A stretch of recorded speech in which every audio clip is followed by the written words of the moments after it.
It's my pleasure to introduce Ian Pereira, who I've gotten to know through several initiatives, to talk about social media for knowledge sharing and translation on justice, equity, diversity, and inclusion, or JEDI, as we'll see, implementation and assessment of our first campaign. And so I'm really excited to hear from you, Ian, on this topic, and I'll hand over the floor to you. Thanks a lot, Anna. I think it's Ivy and Austin who kind of stuck me to the term justice, equity, diversity, and inclusion for JEDI. And I think it's another medical education group from a different field who first coined it. But basically, this is social media for knowledge translation. And so it's an emerging area. And it's on behalf of the Equity and Inclusion Subcommittee. So I thank them for giving me this opportunity, and ROECSG for also giving me this platform. And it's kind of a foray into a first implementation of social media for such a campaign. So we do have two disclosures from Ivy and Austin, ACRO and BURE, but they're not related to this present work. I don't have any disclosures, unfortunately. So another sort of background or disclosure is that a lot of the members who were involved in this project are also from the Equity Inclusion Subcommittee, as we would assume. It was created last year in order to fill the void and sort of a lack of collective effort towards dealing with or assisting and supporting equity and inclusion. So oops, there we go. So its sort of overall vision was to create a safe space for radiation oncology trainees, particularly those underrepresented in medicine, as well as their allies, to grow.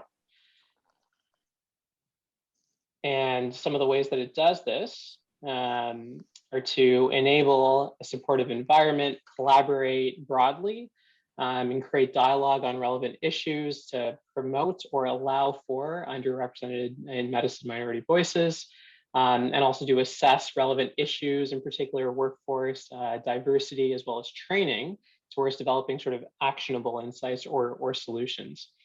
And some of the founding members of the ROECSG were actually involved in this particular campaign. So there they are. All righty. So sorry, there's a bit of a lag as I click. I guess the animation, sorry. So first off, why do this at all? Why social media? So the majority of actually the US population, the majority of US adults are on social media. So if we do want to consider something that sort of engages or is of a lot of people, then social media across multiple platforms is sort of one of the means we can do that.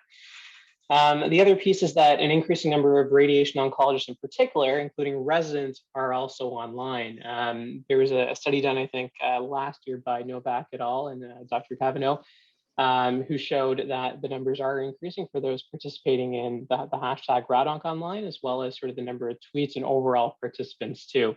Unfortunately, sort of our participation at the Astro conference is sort of low. You can't see my cursor, but it's the bottom line there, but it is also increasing too. So it can be sort of by radiation oncology and growing.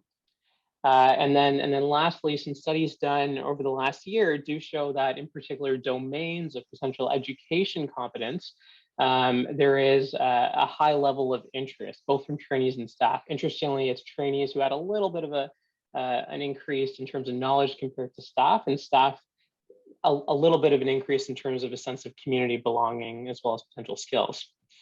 Another area is that there's been actually trials done online, not from radiation oncology, but from other groups. This is a randomized controlled trial from the Social Media Surgical Network. What they did is they took 112 articles from their journal, they randomized it towards a tweeting protocol, which was 4 articles to be tweeted every day, I believe for a week, and then a control where they wouldn't be tweeted, and then they measured the stats. What they found is that not only were the online metrics increased, but also sort of real world citations, suggesting sort of a real world impact when it comes to knowledge translation for articles at least. And that was statistically significant. So the benefits sort of us engaging in social media are being more clear. So it can be sort of people who are online, by people who are online with us, and also for ourselves as well as others. So the next bet is why now? Why should we care about doing any social media initiatives now? And over the last year, that's kind of been brought onto light, that equity, inclusion, diversity is sort of on more people's minds. There have been frameworks that have been suggested in order to address them by Dr. Chapman and al. It's the ATIP principles as well as the LEADS principles. I won't go into all of them in detail, but it is a good article worth looking into for sure. Just briefly, it's to acknowledge that this is an issue, to be transparent about it, and to conduct activities with intentionality in order to find and make change. And then there was another article by Dr. DeVille et al. Suggesting some of the barriers in order to address the problem. And over the last year in particular, it's suggesting that something needs to be done about them. And what I'll kind of postulate is that social media is one tool in which we can use to actually do something about these a bit sooner and lower the barriers, to address the barriers when it comes to equity, inclusion, and diversity activities. And so if not now, sort of when do we do it? And then finally, why should we be the ones who engage in social media on this? So I'm just going to postulate something that most of us probably already know. Cancer disparities still exist. This is data that came out a few years ago, but has been ongoing for 10, 20 years, showing that there are disparities when it comes to populations and the outcomes for populations. So African-American men have more than 2 times the mortality from prostate cancer. African-American women have almost 50% increased risk of dying from breast cancer. Asian Pacific Islanders, which is not listed here, but 2 times the risk of dying from gastric cancer, and also other groups too. And that hasn't really changed over the last 10 to 20 years. The next piece is from Dr. DeVille's work is that diversity and training in our pipeline also hasn't really changed over the last 10 to 20 years. And sort of the problems or the barriers to this are pretty much the same barriers that have existed also for the last 10 to 20 years. And so what we're kind of seeing, or a postulate we're kind of seeing, is that it's kind of a vicious cycle. And not much is really changing, although recently there have been new initiatives that have started.